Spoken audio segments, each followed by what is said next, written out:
मायरा की नाजुक हालत देखकर अभीरा का फूटा गीतांजलि पर भयंकर गुस्सा, और वहीं अभीरा ने मारा गीतांजलि को एक जोरदार थप्पड़। जी हाँ दोस्तों, सीरियल यह रिश्ता क्या कहलाता है कि आने वाले ट्रैक में आप देखेंगे कि कैसे गीतांजलि बार बार मायरा को गलत सलाह देती हुई नजर आएगी, जिसकी वजह से मायरा खाना पीना तक छोड़ देगी। आगे ट्रैक में दिखाया जाएगा कि गीतांजलि चलने वाली है अपनी आखिरी चाल। इसी दौरान मायरा को एक खतरनाक एलर्जी हो जाती है और उसकी तबीयत बेहद खराब हो जाती है।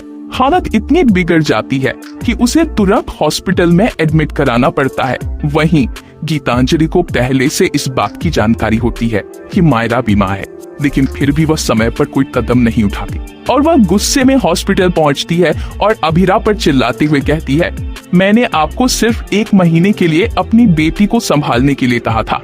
1 महीने में आप उसका ठीक से ध्यान नहीं रख पाई। कैसी माँ है आप?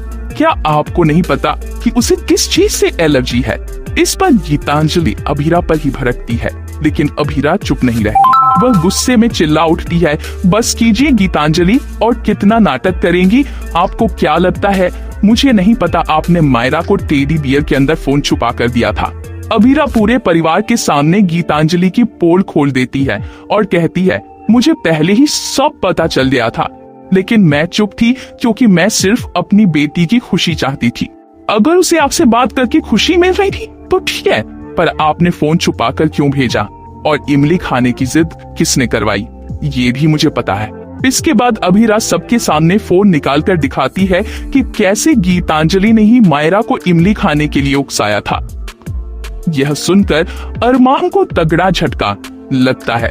अभीरा गुस्से में कहती है, अगर आज मेरी बेटी हॉस्पिटल में है तो सिर्फ और सिर्फ आपकी वजह से। मुझे लगता था आप एक अच्छी यशोदा माँ हैं, लेकिन आप तो माँ कहलाने के भी लायक नहीं हैं। एक माँ कभी अपनी बेटी की जान को खतरे में नहीं डालती। इसके बाद कहानी में बड़ा ट्विस्ट आता है जब अरमान गीतांजलि से पूछता है, क्या सचमुच तुमने मायरा को इमली खाने के लिए कहा था? गीतांजलि यह सुनकर शॉक्ड हो जाती है, लेकिन फिर कबूल करती है। यहीं पर कहानी में आएगा एक और जबरदस्त मोड़ जब अरमान गुस्से में कहता है, आज से मैं तुमसे सारे रिश्ते तोड़ता हूँ गीतांजलि, अब तुम्हारी मेरी जिंदगी में कोई जगह नहीं है। और आगे में ट्रैक में दिखाया जाएगा कि कैसे अभीरा गीतांजलि को एक कड़ा सबक सिखाएगी और यहीं से कहानी लेगी। इंटरेस्टिंग मोड सीरियल यह रिश्ता क्या कहलाता है कि अपकमिंग ट्विस्ट और भी बहुत कुछ लेकर आ रहा है। अगर आपको ये वीडियो पसंद आए तो चैनल को सब्सक्राइब जरूर करें।